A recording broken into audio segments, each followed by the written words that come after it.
Hi, everyone. Thank you so much for joining us today. We're going to kick our conversation off today. We're so excited to have you participate in today's Social Impact Lab.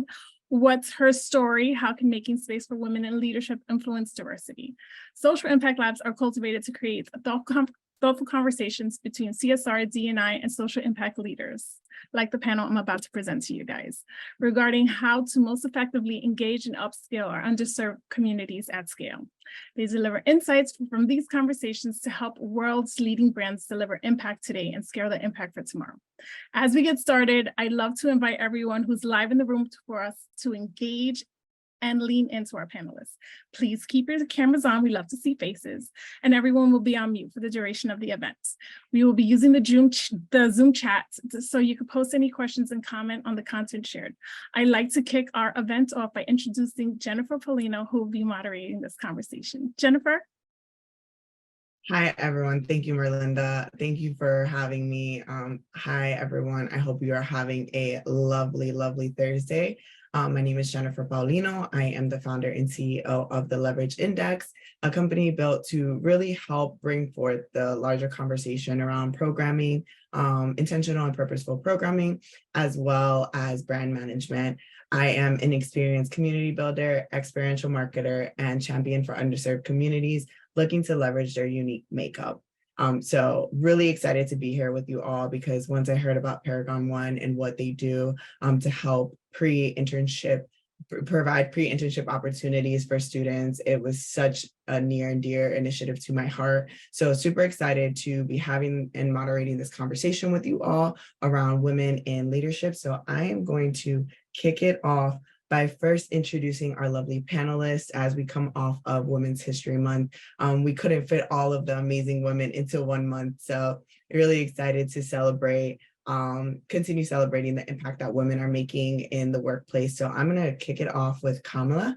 Kamela Forbes Matheson has been doing transformative work in diversity, equity, and inclusion space for over 6 years. Her current role of Global Director of Diversity, Equity, and Inclusion at Pride Global. Kamela, please tell us a little bit about yourself and your story. Hi, everyone. I'm excited to be here. Thank you for having me.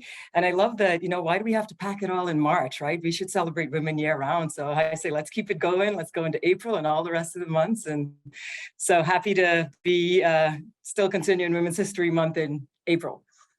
But to tell you a little bit about myself, I had a very unconventional start to my DEI career. Prior to me being in corporate America and sitting in a diversity role, I was actually a professional model walking the runways in Paris and New York and LA. And so it was not really something that I thought I would be my next step in my career.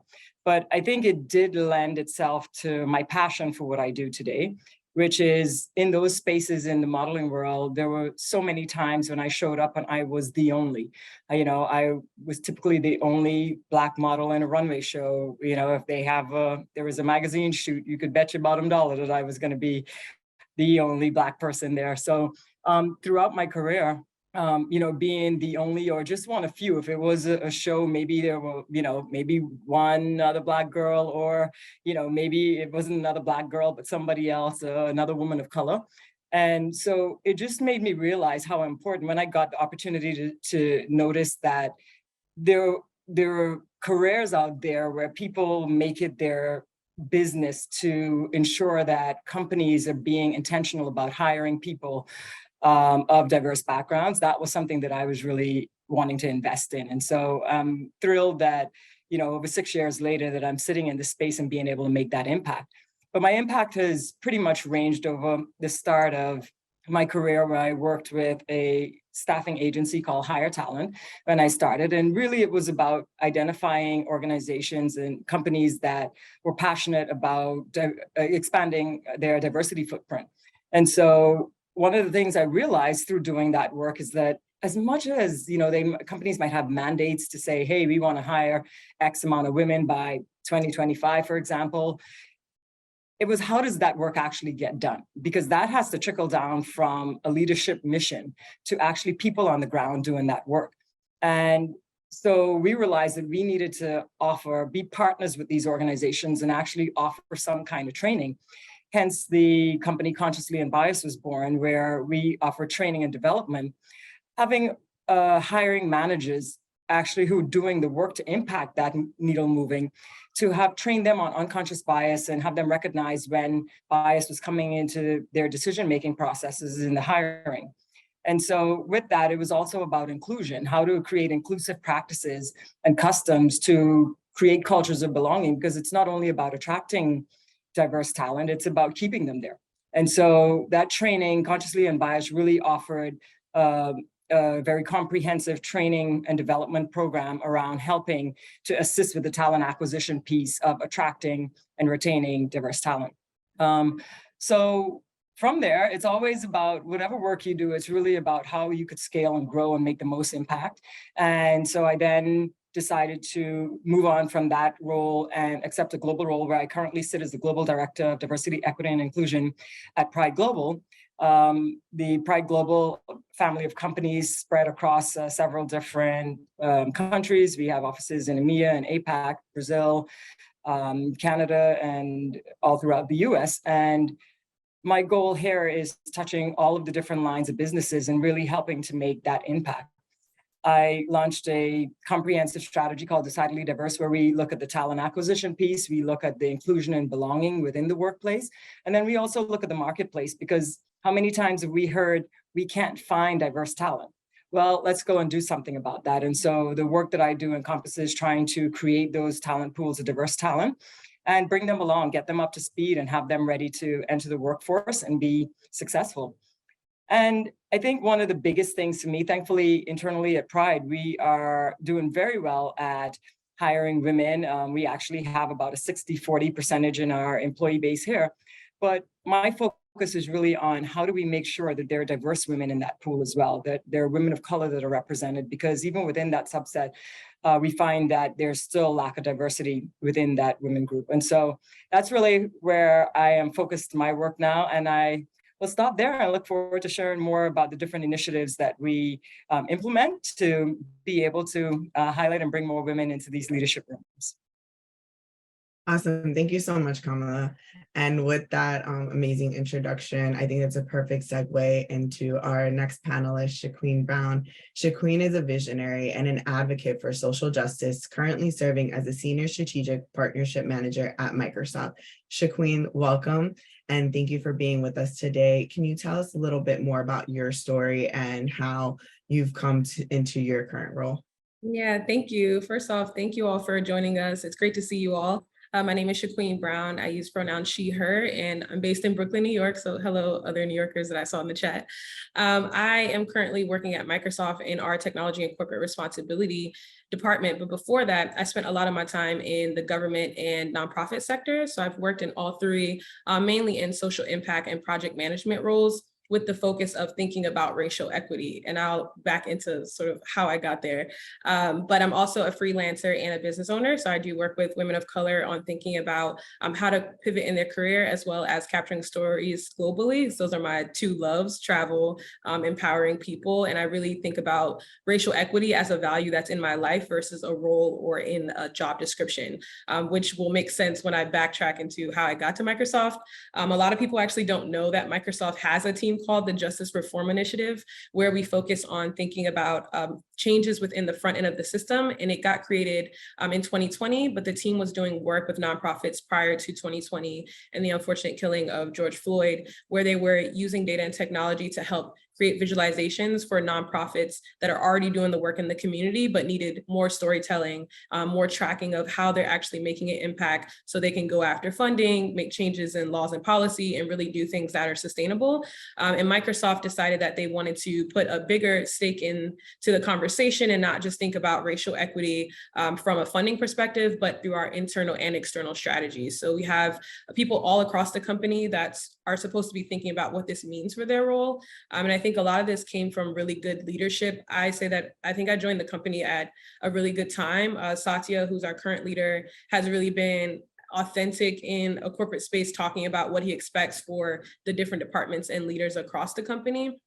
Because I'm not gonna lie, when I came into Microsoft, I was kind of like, all right, this will be interesting, but I don't know, because I come from community building work, nonprofit work, organizing. Will this be received well. So I was very authentic in my interview, pretty clear on like, hey, here's my values, here's how I think I can add to the conversation and take us to the next level in an authentic way, while still making sure that we're enabling tech and data throughout our process. So what I do now is manage our national portfolio, and I'm also the lead for our work in Washington State and Atlanta, where I source partners that are already doing work in the criminal legal system and give them grant funding, as well as getting data and tech support internally through Microsoft. So that's my like day-to-day function.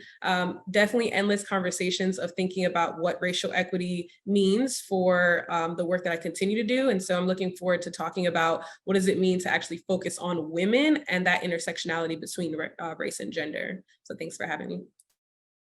Awesome. Thank you for joining us. And I'm super excited to just hear both of your stories and everything that you've done throughout your career that has taken you quite down a winding road, to say the least, definitely not linear. So excited to have you as a part of this conversation. But before we really dive into the conversation, I want to introduce our final panelist, also another great woman in tech.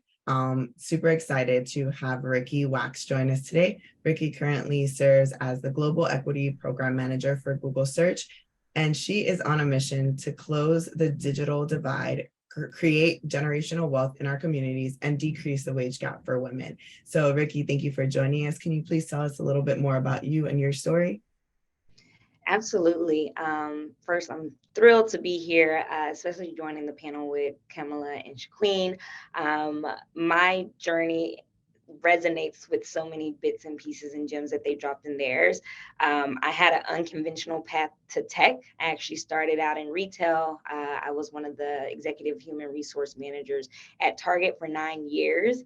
And just being in that space and seeing how financial inequities were existing amongst the population of people who would come from underrepresented groups really kind of gave me the path to be able to jump and say, like, how can I make a better impact? And so as one of their execs, a lot of the things that I would do is like compensation analysis reports and saying, like, how can we make sure in this market that people are being paid fairly and equitably? And so I got to do a lot of that work. It was very transformative before I actually entered into the tech space, and saying now it's like, how can I continue to have an impact on a larger platform? And so being a part of one of the largest tech companies in the world, I joined Google to help build a more representative pipeline. And so I joined as a recruiter, did it for about 2 years. And then the George Floyd situation happened. And I realized, like, I want to do more. I want to have a larger impact. I want to be able to go inside of these spaces and these rooms where people, and I'm sure many of you saw the Blackout Tuesday and the Instagram posts, and I was like, we can do more, right? We're one of the largest tech companies in the world. Like, there are ways that we can put our money where our mouth is. And that's definitely, that passion that I have for closing the gender pay gap, closing this corporate social responsibility of, like, how can big businesses actually create impactful and meaningful change. And so I had the opportunity, my current manager now, to join as a global DEI program manager for Google Search. And some of the things that I've had the pleasure of working on include, like, our annual Black History Month programming, where we actually set out efforts to raise money for nonprofits, be a part of those organizations. We also do product inclusion in a lot of the products that we are working on to make sure that we are showing up in the most authentic way possible for underrepresented groups. And then most recently, I got a chance to work on a hackathon because I'm super passionate about HBCUs and ensuring funding is going towards these organizations that are developing our next set of world leaders. And so we had about 50 teams join us in Atlanta, both in person and hybrid, in order to share some of the brilliant ideas. I mean, we were blown away by the code demos, the technical stacks that these students were using, and they got to win some free Google swag. So it was really good to see that and to be, experience the energy in the room and say, like, hey, we do want to build a STEM pipeline in order for these leaders to be able to join and continue to change the world. So I'm excited to talk more about what that looks like and how we continue to give our students in early career and even some of our professionals who are looking to make a transition into either tech or into some type of social impact role in order to continue to further our world mission of just making the world a better place and organizing information that's going to be useful to everyone. So happy to talk. Awesome. Thank you so much, Ricki. And thank you to all three of you ladies for just such impactful stories. I think one of the things that stood out to me the most as you each did your introductions was the relatability between each one of our stories and how we come from a place that is not a conventional pathway to leadership. It's not a conventional or a linear pathway that you can say, okay, do 1, 2, and 3, especially when it comes to diversity and being Black women in a space that we aren't traditionally made room for. So I think it's such a beautiful moment to all be here and learn from one another as well as the audience. So I just want to echo Merlinda's sentiments at the beginning of this. If anybody has any questions for our panelists, please feel free to jump in. We want this to be an interactive conversation. So if any of the panelists have mentioned something that resonates with you, or you have a question for any of our panelists as we go through it, please make sure that you are putting it in the chat as we will be monitoring it. So one of the things that's super important for me personally is authenticity and really understanding your character as an individual person. So for me, there were a lot of traits as I started going into my leadership journey that I needed to make sure that I focused on. Character for me is such a vital piece of how I lead as a woman. But I would love to open the floor to Kamela to tell us a little bit about what are some of the key traits and characteristics that women in leadership contribute to the workplace. Thanks, Jennifer. Well, I think the first one is that, I hate to say it, but we're better communicators, right? I think that's something that, as we look at, we're skilled communicators. I think slightly better, obviously not everybody, it's not a monolith, but I think promoting women in leadership actually helps improve that communication tool. And then it provides for more collaboration throughout teams. I think that then in turn leads to more inclusive cultures because, that transparency is there. I think another key point that, women or studies have said, right, that women have higher emotional intelligence or greater empathy. And then when you have these, it allows you to connect more with your employees, with your colleagues, with your, direct reports and teammates. And it helps understand their needs and concerns. And I think when you just get a more connected workforce, those things lead to better ROI and better performing teams, better innovation. And so that's something that I think women are more skilled at. And so the more women we get in leadership, I think the better, results you'll have. And then I think another really key piece is about resilience, right? I think with so many women, we have a lot of single parents, single moms, and you really have to be resilient. And I think even, from that standpoint, but also from the standpoint of having to face so many obstacles, trying to get that, to the next level in your career. And that element of resilience and persistence in the face of adversity really helps women to be adaptable and flexible. And I think those character traits are really great at, helping people to find creative solutions to problems. And again, helping with innovation and things like that. So I think those three traits, resilience, emotional intelligence, and better communication are all great leadership skills that women possess. Thank you. As we talk about leadership skills, I think one of the things for me personally that's always been super important, to your point, is that communication piece, right? That communication piece of constantly as women, we're always looking at others, not just from a logical standpoint, but also from an emotional standpoint, and understanding their emotional needs as well as their physical and professional needs. So I think it's such an important piece as women. And I'm going to bounce it over to Ricki. As we start thinking about some of these traits and characteristics that women bring to the workplace, also would love to hear from you. Any thoughts on how we can train future leaders with these skills? As we hear a lot today, a lot of people are losing what we call soft skills or essential skills, that communication piece, that empathy, and just being able to connect with humans. So can you tell us a little bit about future leaders and how we can train them in these skills? Yeah, I think one of the things that I want to highlight is what both you and Kamela said around communication, right? There's so many ways to communicate now. There's so many ways on your phone or social media, LinkedIn, TikTok, all of these different forms of communication that sometimes we lose that face-to-face interaction, the face-to-face communication. And so I think one of the key things to consider as you grow in your leadership is put yourself out there. Join a small group at work or at your church or in your local community where you are getting that face-to-face interaction so you can still have like meaningful conversations. I think communication is so important, not only in your professional life, but also in your personal life. I know for me, being a mental health advocate, I'm a very avid sponsor of going to therapy to be able to get your emotions out, right? And grow yourself, because I feel like having that self-awareness of how you communicate, how things come across is very essential when you walk into these leadership rooms and saying like, hey, I want to make sure that I'm being inclusive of everyone's thought process here and their diverse backgrounds. Let me ensure that the way that my message is being received is actually landing the way that I intended to. So oftentimes, impact doesn't necessarily negate the intent. And so you want to make sure that how you're impacting others around you and having those formal communication conversations is landing the way that you actually intend them to. And that starts with understanding your own communication style and making yourself more aware of what are some of those opportunities.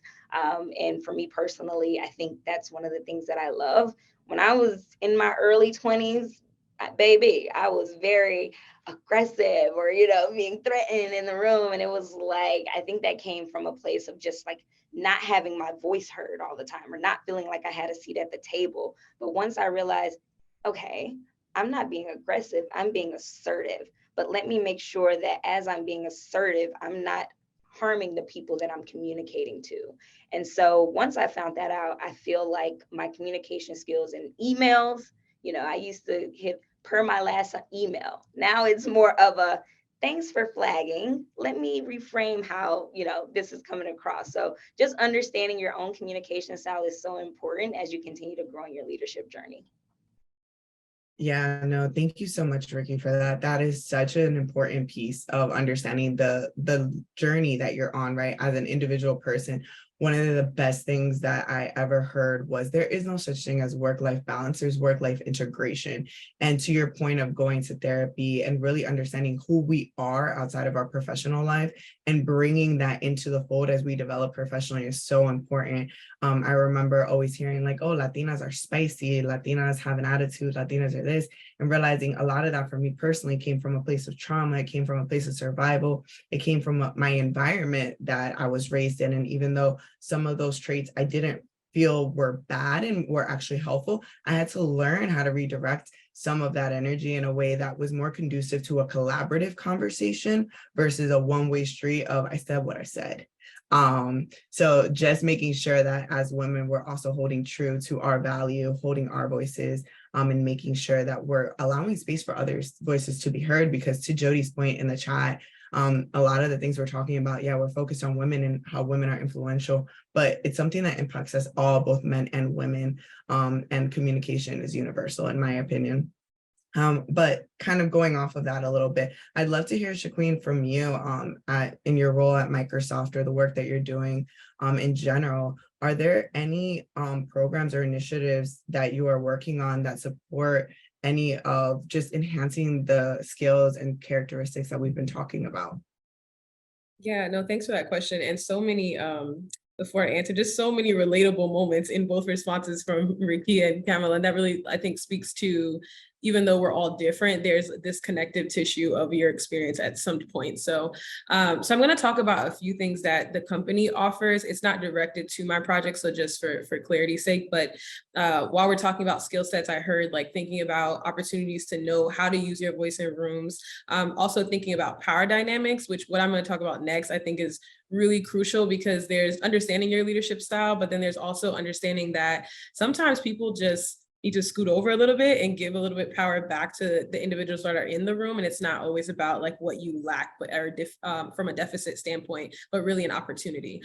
So there's one group in SILA. So that's one of our corporate departments called Women in SILA, where it's a group for all women to come together and just talk about their experiences here at Microsoft, and whether that's challenges, good things, bad things, putting together special programming for women only or people that identify as women. And since joining the company, I found it really helpful to attend some of those things just to continue to see women at different levels, but also to connect with people that are also my peer level as well.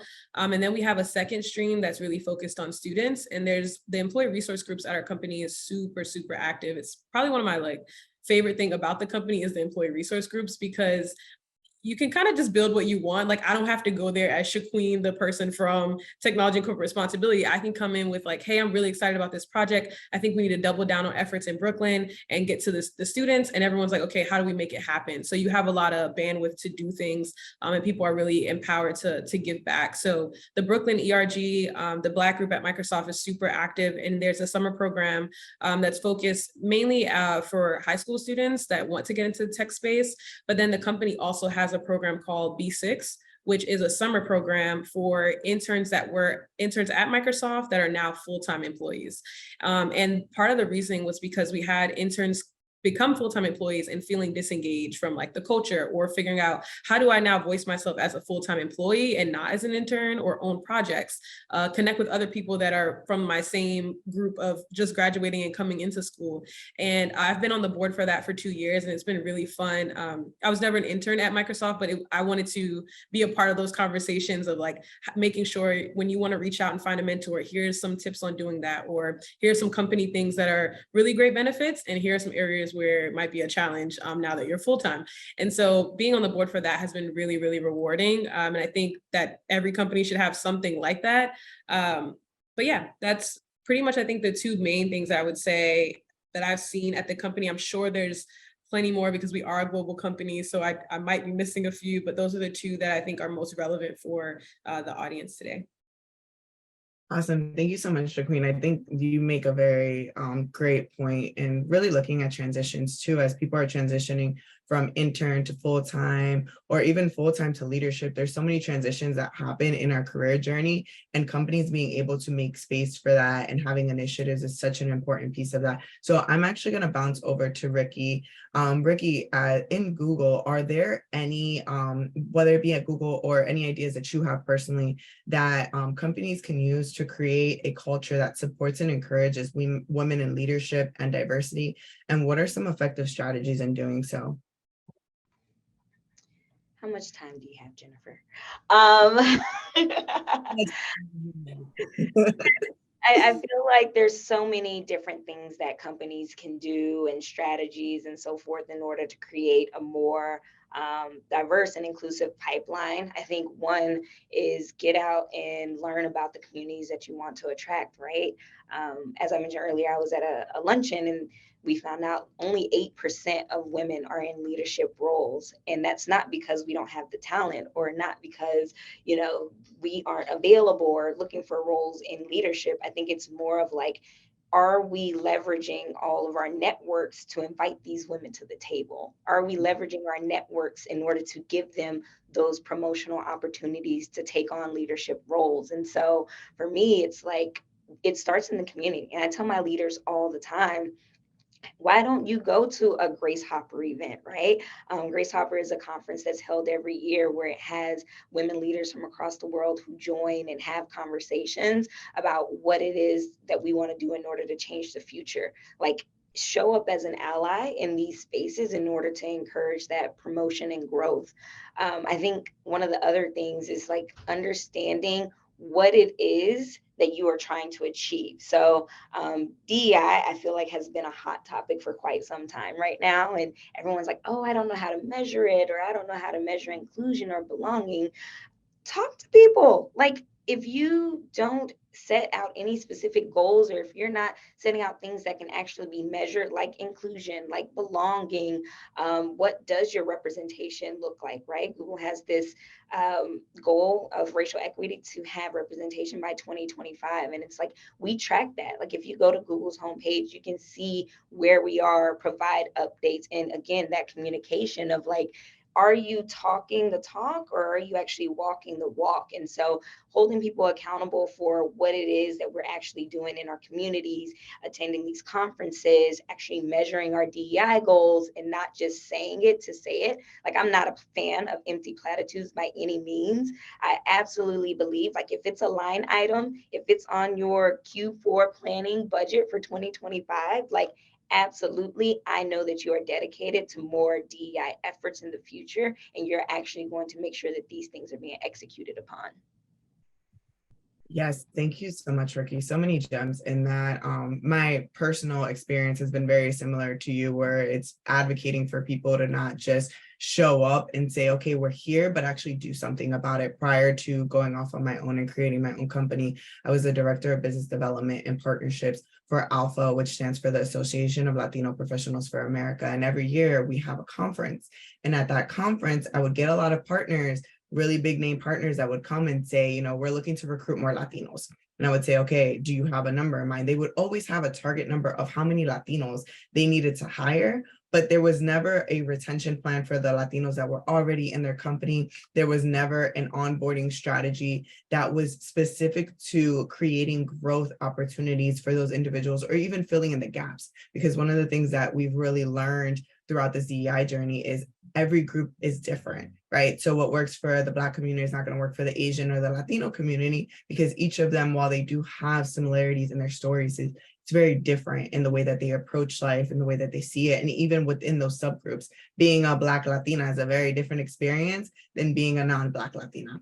And I feel like there's so many different nuances to that diversity, equity piece that we can really take and dive deeper into as we build those strategies. But I do want to go to the audience question that we have here.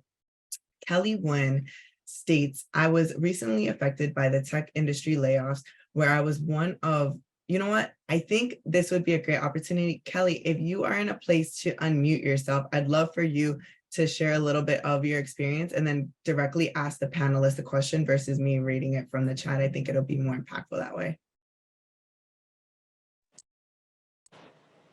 Sure, sorry about that. Happy to jump on and ask the question. Thanks to all the panelists and you, Jennifer, for hosting. So I have worked in tech probably for the last 7-8 years, and most recently integrated the extended leadership team at the organization that I worked at. So one of one on that team, but also recently affected by layoffs. And in looking at the data from the layoffs, people of color, predominantly women, anybody from marginalized communities have been adversely affected, in addition to lots of DEI professionals. So I've seen the trend, and there's been a lot of think pieces on this as well, about companies rolling back the funding for the programs and initiatives that they promised post George Floyd. So really wanted to get the panelists' take on that. And then as a follow-up, for those of us that have been impacted and are looking in the market, are there any strategies you would recommend for breaking through the noise? It's really difficult to get past application status if you don't have someone inside the company to direct you, to connect you directly with a recruiter to get to that phone screen, to get to that interview. Thank you so much, Kelly. I'm going to open the floor for anybody on the panel that wants to dive in to that question. Anything from a corporate strategy, or even Kamela, maybe from you on your side of things? Yeah, I could jump in on that. I'll start with the last piece, just in terms of breaking through the noise. I mean, yes, as we all know, it's all about who you know, and it's all about connections. But actually, as of yesterday or day before, I attended a conference, a DEI and talent engagement conference, and listening to one of the fireside chats, keynote speakers from Verizon, she actually shared some good information on that, in terms of resumes being able to align with these new ATS systems, right? How do you bring technology into this? And so, if you don't know anybody, you get on LinkedIn or whatever other, platform, and you send your resume in. And it really is about the keywords in your resumes that are aligning with those systems. So I think, just sharing some of her advice is really taking another look at your resume, looking at the job description, and not just sending in one resume. Maybe you have to do a little bit more work in trying to make sure that the keywords in the job descriptions are lining up with what your resume is saying, so that when it goes through that automated system, they're getting picked up and they're seeing some synergies between what they're asking for and what your resume is saying, so that you can hopefully get a little bit more of a leg up in getting to that next round, if you don't know somebody that could put it in front of somebody that will actually read it, a human. So I think that's one piece there. But yes, in terms of what's happening in the community as well, like there is a shift, and sadly, that data is correct that a lot of the layoffs that are happening have impacted more people of color. And there's also like the shift that's happening, and it isn't 2020 anymore, and as much as there's still mass shootings, it hasn't been something, I guess, maybe as high profile as George Floyd, that are making people kind of feel like they have to stick to that commitment. And as budgets are getting slashed, and the economy is kind of in a weird space right now, a lot of what's happening is the D&I budgets are getting cut, and people are less focused on their D&I initiatives, unfortunately. And so I think it's really up to us, the practitioners doing the work, the advocates in the company, having conversations like this today, to be able to make sure that we're keeping it at the forefront, using our communication tools, like Ricki said, all of our social media avenues, to be able to highlight that, to kind of call out those stats, and to call in the people who are able to do this work, and to have them pay attention. So unfortunately, that's where we're at, but hopefully that little tidbit of trying to just kind of look at your resume and align it specifically, take a little bit more time to align specifically to job descriptions, is a little helpful, and you get into the next step. Thank you, Kamela. And I think it's such an important piece that we keep bringing up George Floyd, and how a lot of companies really that lit the fire under them to be able to be more impactful about their initiatives. But I think one thing that we always feel, at least in the Latino community, really were able to see was back in 2008, when the recession happened and people were cutting a lot of budgets, cutting a lot of jobs. A lot of the minorities were the ones that were first cut, because they were starting to enter that pipeline. And so when when the George Floyd situation came around, and a lot of companies said, okay, we need to double down on our DI initiatives, they also started doubling down on looking at leadership, right? So when we started looking at leadership, we saw even larger gaps in the diversity pipeline at the leadership level, which a lot of people started to realize had been an adverse effect from what happened previously when the budgets were being cut. So now the people that would have been up for promotion or would have been at that leadership level had been cut a few years back, right? So as we start thinking about filling these gaps before, we need to really look at the larger scope at the leadership level. What are some things that we can do to really build that diverse pipeline, especially for students coming up through that pipeline? What are some strategies that companies can leverage to build up that pipeline so that they don't have those gaps at the higher level, even as budgets are being cut? Ricki, do you have anything, maybe something that Google's doing on their end, or any other companies that you've seen that have done it well?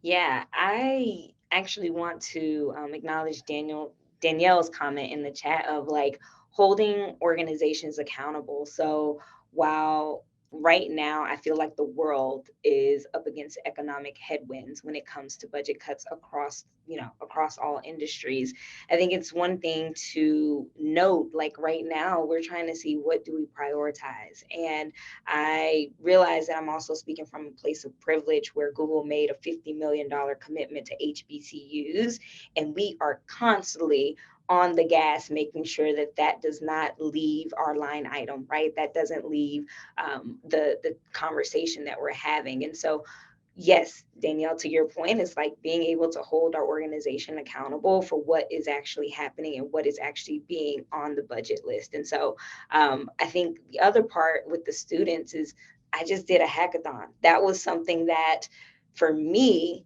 I thought was going to be off the table come 2023. And I kept pushing, I kept being an advocate of why this is important, because yes, right now we may be going through economic headwinds, but that's not to say that when these students graduate 2 to 3 years from now, that there won't be opportunities for them. And so we need to engage them now so that that way they still see Google or Microsoft or Paragon One as actually places that they can see themselves in the future. And so I think it's so important to have like those investment opportunities and actually champion for programs that you want to continue to see in your organizations. The other thing, and then I promise I'll want to hear from is the part around employee resource groups. And so one of the things that got me super involved in the DEI space was being the co-lead of our Black Google network. It is easier to say, hey, I have more autonomy because this is more of grassroots. Like I don't have to get all these approvals and things. And so one of the initiatives that I started was, how do we use the dollars that are being invested in this employee resource group to help external vendors or partners and like freelance artists to be able to get to the bag, right? And so I started a campaign around an economic empowerment pillar, to where every dollar, whether it was catering, whether it was entertainment, whether we were ordering swag, to use Black owned vendors here in Austin, Texas. And since then, the beautiful thing about it is once you are signed up as a partner or a preferred vendor, anyone at Google has access to your information. And so in this, I call it the creator economy, people are making 6 figures from their phones on TikTok.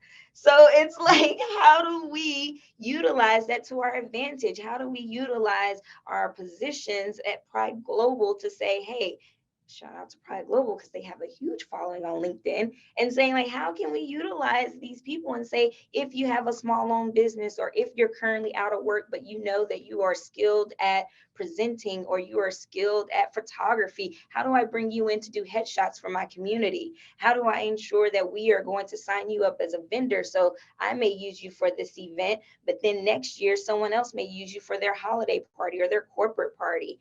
And that's been a huge, I'd say, passion product aside from my day job of, I brought in a consultant last year from Winning Truths International, and she literally by the end of 2022 had made over 6 figures because so many people started hiring her as a preferred vendor, not only here in the US, but also globally. She was doing workshops in London, workshops in Singapore, just because people were like, oh yeah, we want to bring her to speak with our team. And these teams, we may not have a large budget, but you take that and you multiply that by 10 teams, that starts to add up. So utilizing your place of privilege to help those around you, I think is so important as we continue to navigate this space.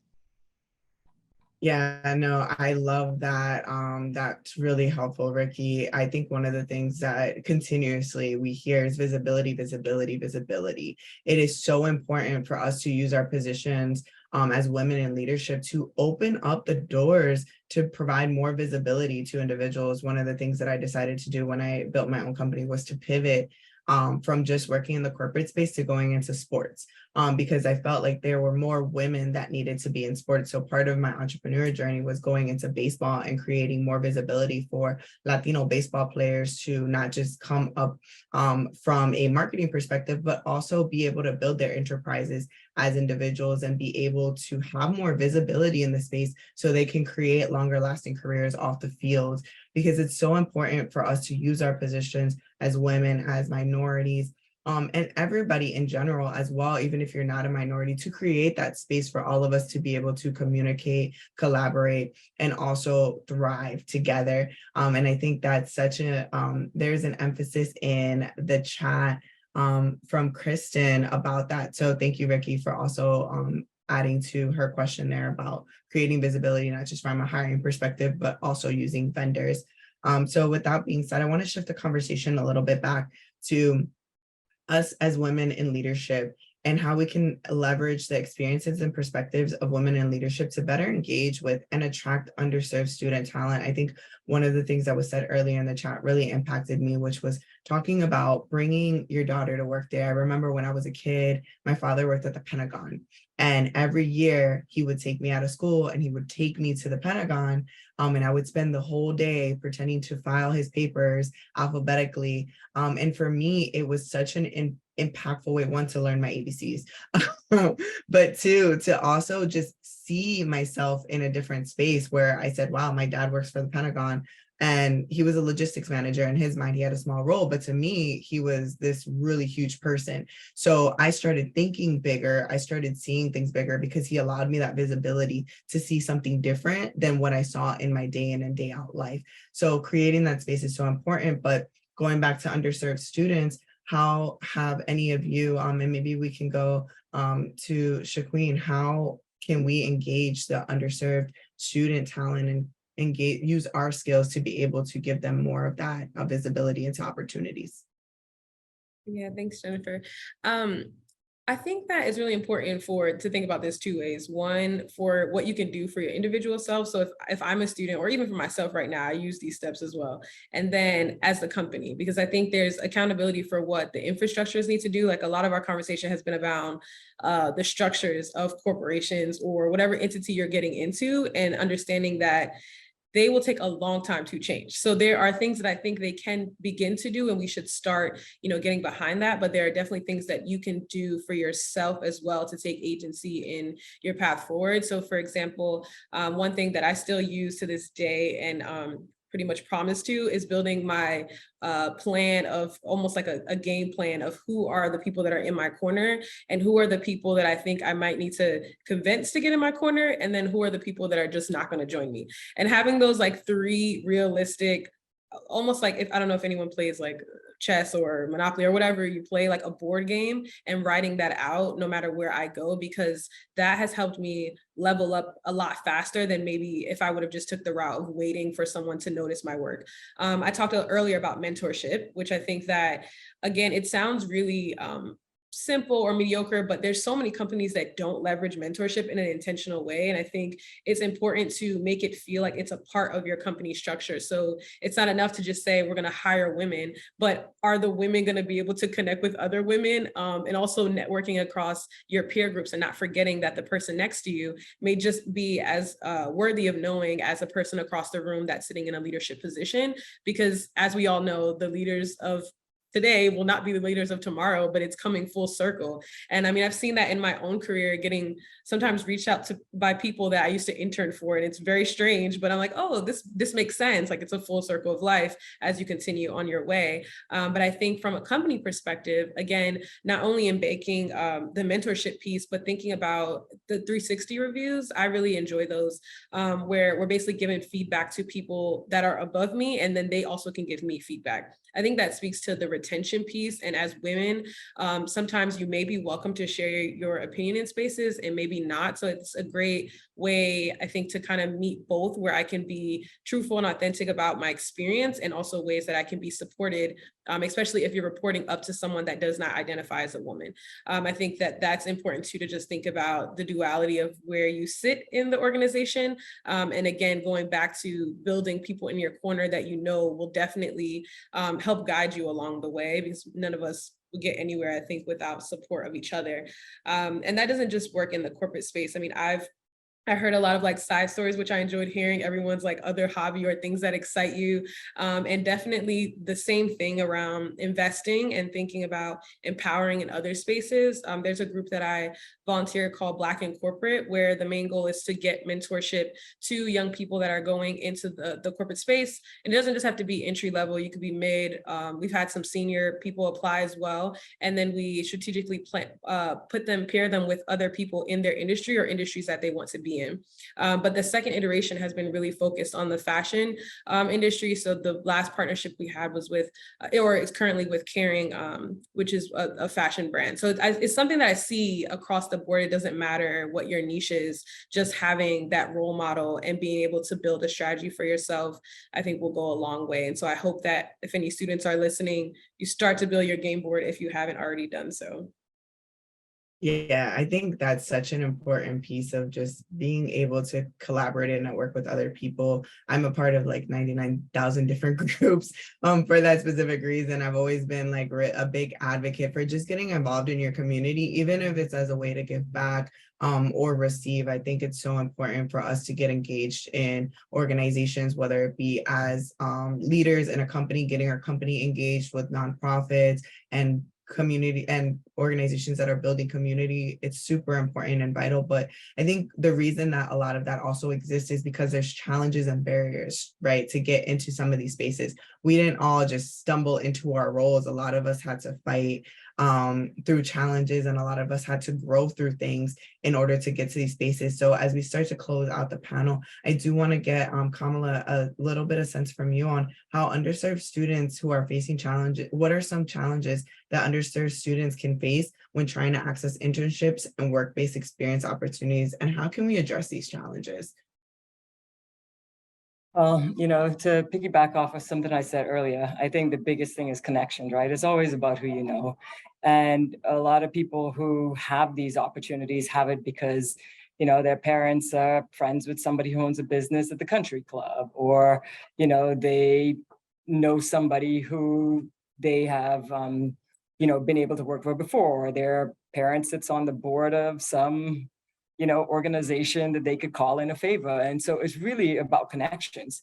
So I find that to be the biggest thing. And then, you know, so how do we do that? Well, listen, yeah, we might not have those big wigs in your network, but you do have people in your network, and those people have people in their network. So really try to, you know, have them tap into the people that are in their network.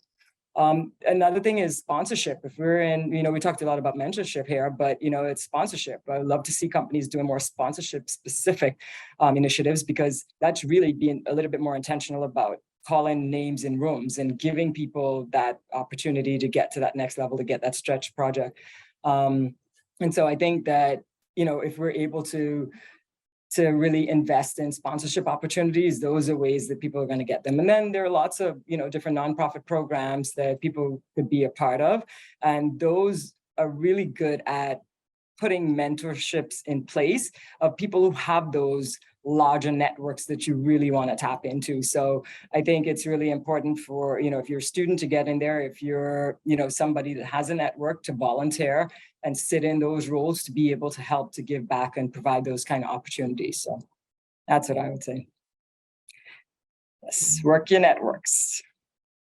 Thank you so much, Kamela. And I think that brings us to a nice piece, closing piece for us to all just kind of take away from this conversation. Throughout this conversation, we've spoken a lot about not just women in leadership opportunities for minorities as well, making space for minorities, whether it be through partnering with organizations, as well as partnering with the groups within your company as well. So it's just super important that as a community that's really dedicated to building equitable and inclusive spaces, we continue to make space for everybody's voice to be heard, and for us to find places of collaboration, whether it be through working on profit organizations, building something internally, or going out and trailblazing in order to make that space. So I want to thank you all for being on this panel with us today. I know we still have some questions in the chat, but I do want to be respectful of everybody's time. So I'm going to pass it back to Merlinda. Thank you so much. This conversation was a great conversation to really get us into the mindset of making space, having visibility, and making sure that women in leadership are continuously at the forefront of the conversation, because we really do influence not just change within our environments, but also change in the world. So thank you so much, ladies. Thank you so much, ladies. This was a tremendous conversation. I wish it was longer than an hour. Thank you to Shiqueen Brown, Kamela Forbes Matheson, and Ricki Wax, and the tremendous moderation done by Jennifer Paulino. Thank you for your amazing insights. It was tremendous gems. I'm so glad this was recorded. We want to send a special thank you to Microsoft, Google, the Leverage Index, and Pride Global for supporting you and the time you spent with us today. As we close, we'd like to extend an invitation to those of you in the audience who are industry leaders in social impact, HR, and recruiting to participate in Paragon One's thought leadership. Our impact report and events team will reach out to you after the event and invite you for an opportunity to discuss and learn more about your initiative, your story, and how your company is creating impact.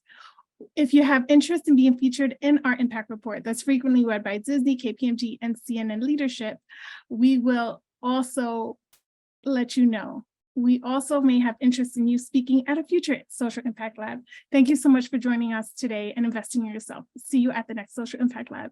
Have a great weekend, everyone.